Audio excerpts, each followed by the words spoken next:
Not every car is built equal. Some are meant to move the masses. Others exist purely to break records or make you feel something primal when the engine wakes up. Level 1. Transportation. At the bottom of the automotive food chain, we have cars built with one mission: transportation.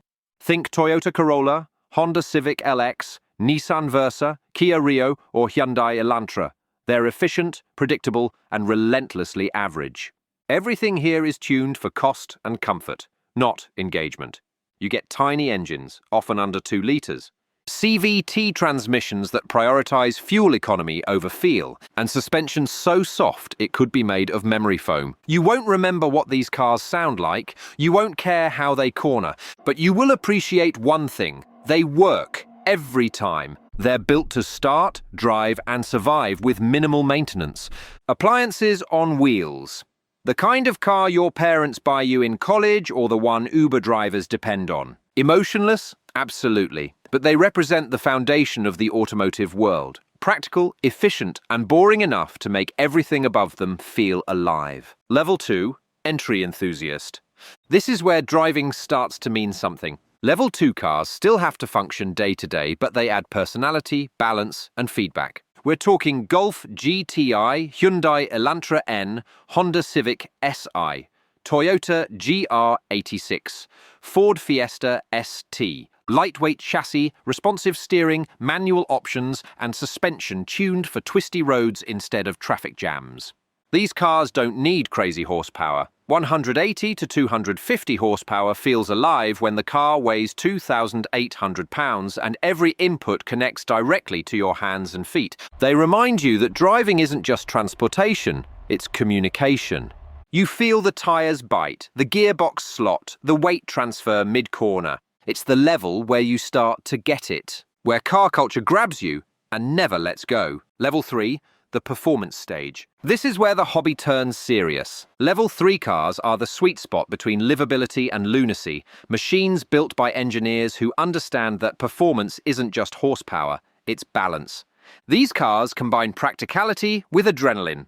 You can pick up groceries, take your partner to dinner, and then smoke a supercar on the on-ramp. Think BMW M340i, Audi S4, Ford Mustang GT, Tesla Model 3 performance. Under the hood, you're looking at 350 to 500 horsepower, often turbocharged or supercharged. Gearboxes are razor sharp, DCTS or lightning-fast automatics with paddle control. Suspension systems adapt in milliseconds. They use electronic limited slip differentials, torque vectoring, and active dampers to balance aggression with control. You can daily drive one, but the car's DNA always whispers, push harder. At this level, everything starts to talk back to you. The tyres, the steering rack, even the brakes. You start to feel the conversation between power and grip. They're civilized on the surface, but under that calm, there's chaos waiting. And the beauty is, it's still within reach. You can finance it, daily it, modify it. They're the most dangerous kind of car, the one that convinces you you're a better driver than you are. This is where obsession starts. You learn throttle control, trail braking, power delivery. You stop caring about 0 to 60 times and start caring about lap consistency.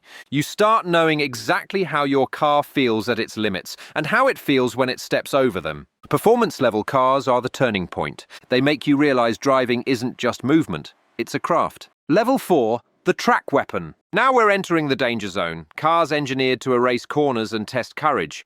These are the Porsche 911 GT3s, Corvette Z06s, BMW M4 CSLs, AMG GT Black Series, Nissan GT-R Nismo, and Lexus RCF track editions of the world. They might still wear license plates, but everything about them screams circuit. Every ounce saved, every part optimized. They come with massive brakes, active aerodynamics, downforce-focused bodywork, racing tires, titanium exhausts, and roll cage-level stiffness. Comfort?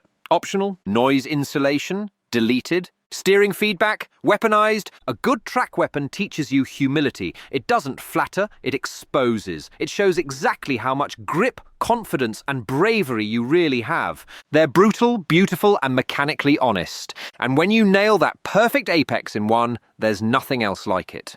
Level 5. The Supercar.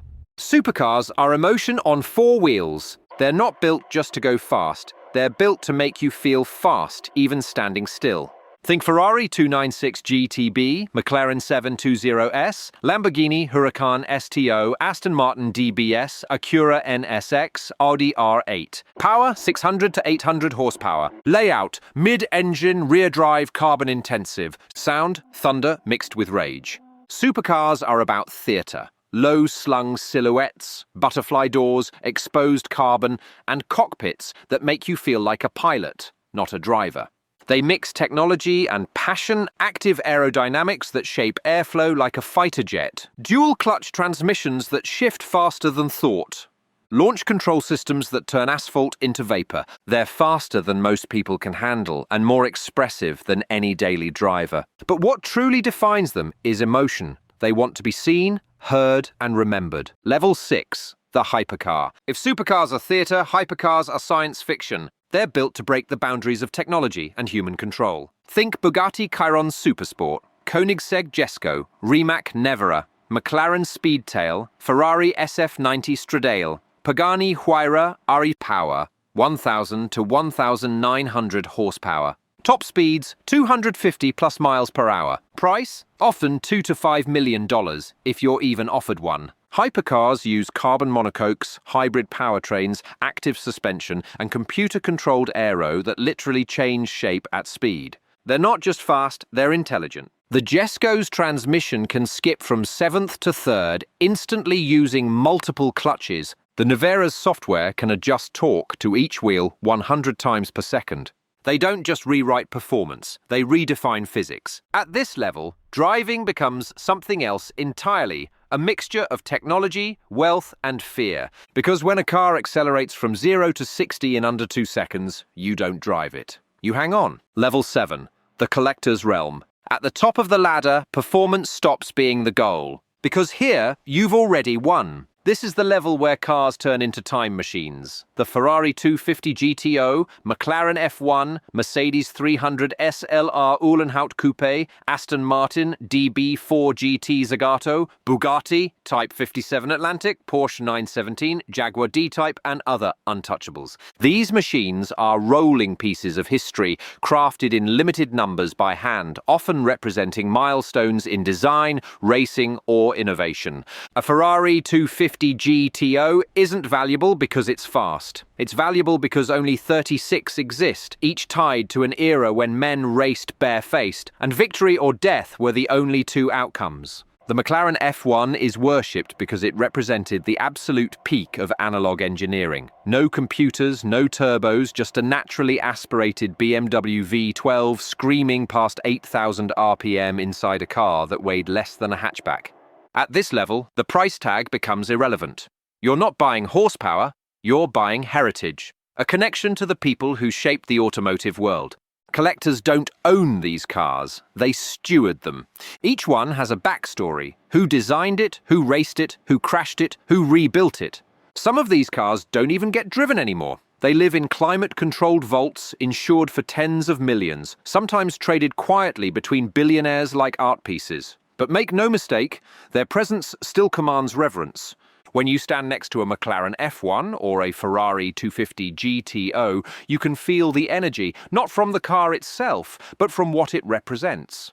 It's the human pursuit of mechanical perfection. This level is rarefied air. Only a handful of people ever get to breathe it. But even for those who never will, these cars remind us why we fell in love with machines in the first place. Not for what they do, but for what they mean. Bonus level, the EV era. Electric cars are rewriting the rulebook. You can buy a Tesla Model S Plaid or a Lucid Air Sapphire that humiliates hypercars off the line, with room for groceries, instant torque, single-speed transmissions, zero lag. EVs are efficiency turned into violence.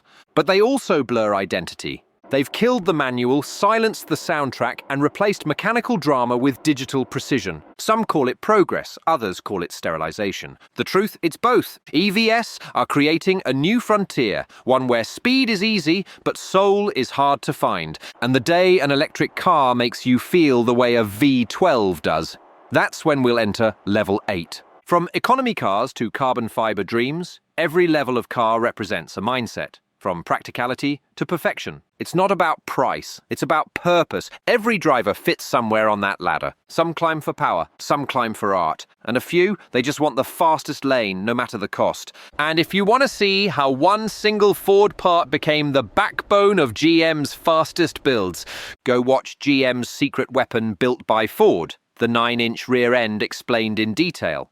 Because engines make the noise, but the right rear end makes the legend.